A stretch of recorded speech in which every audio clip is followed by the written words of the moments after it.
Another sleepless night. I was diagnosed with ADHD years back, plus having a sleep disorder as an undesired bonus. But this is not a sub-story.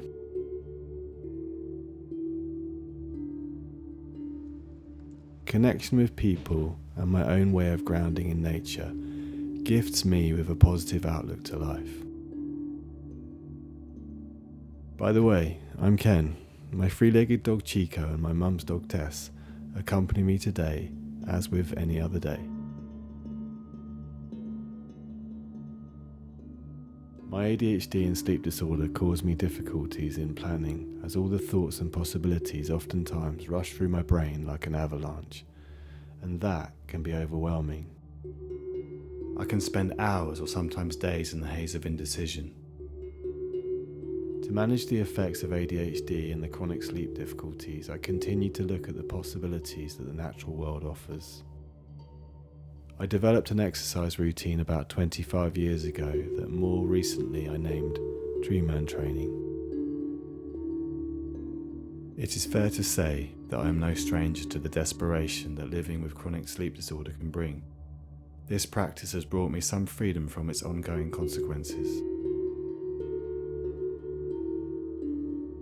Treeman training can be performed anywhere outdoors: parks, playgrounds, woodland, common land or forest. One of my favourite locations to connect myself with nature is right here in the Surrey Hills where I live. The Treeman training is a flexible practice. It's a sequence of movements and exercises expressed in connection with the ever-changing landscape as you move through it.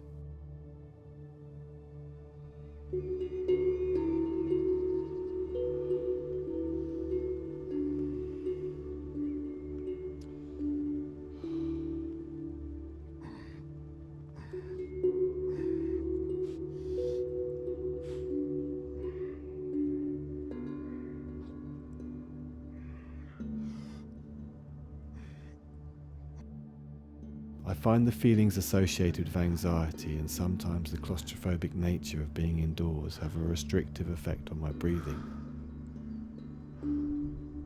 When I am Treeman training, my breathing becomes deeper and more expansive, just as my surroundings do the same.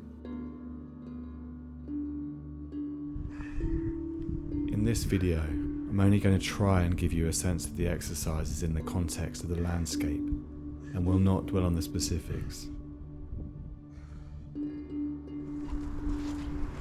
It's almost as though you're walking around a gym looking for a piece of equipment. So you're just finding a level platform, and then you go, okay, and you go into your exercises like this.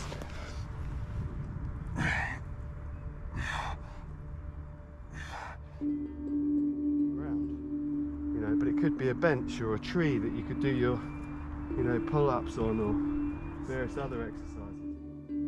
I've walked and run barefoot for many years. I consider it essential to connect with the earth. Dog walkers and hikers often stop and express their concern for the well-being of my feet.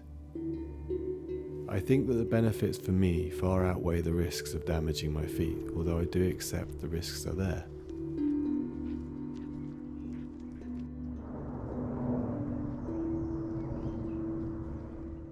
I believe it is beneficial to strengthen all muscle groups, especially as we get older.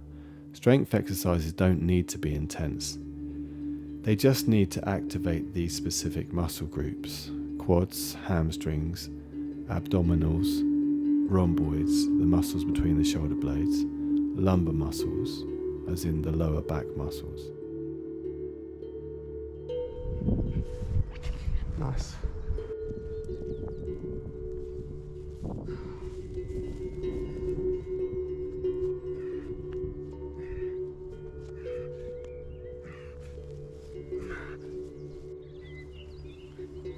I have adopted a little and often approach, as I find too much is onerous and difficult on repeat prescription.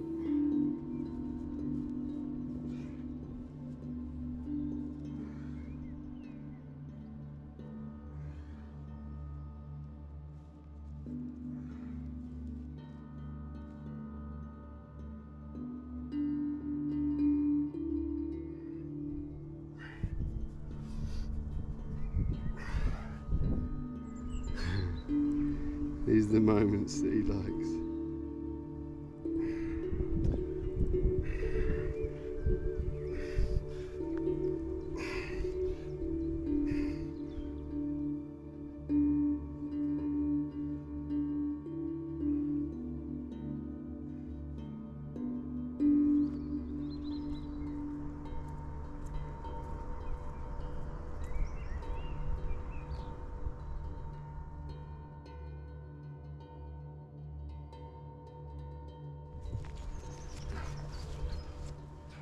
I must be honest, I struggled with the content of this video.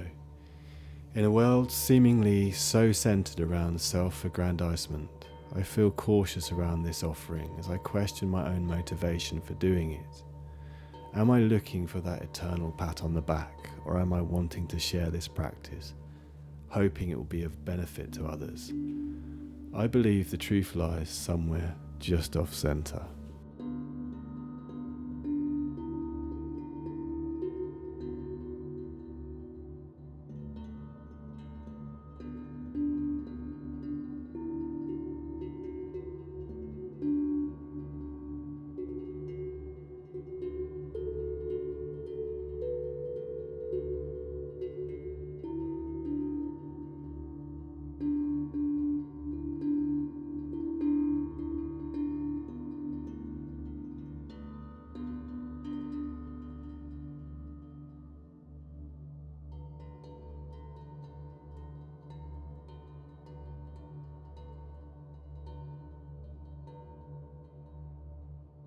Most days when I wake up, I feel an unpleasant mixture of disorientation, confusion, and exhaustion, and I really struggle to face the day. In my desire to feel better and reconnect with myself, I start to imagine the calming effect of my bare feet on the ground as I walk through the woods.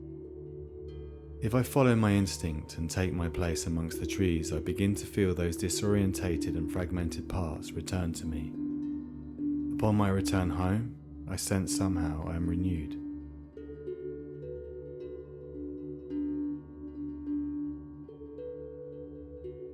This concludes part 1. Look out for part 2 coming soon. By the way, if you've enjoyed this video and you think it's been of value to you, please hit the like button and consider subscribing.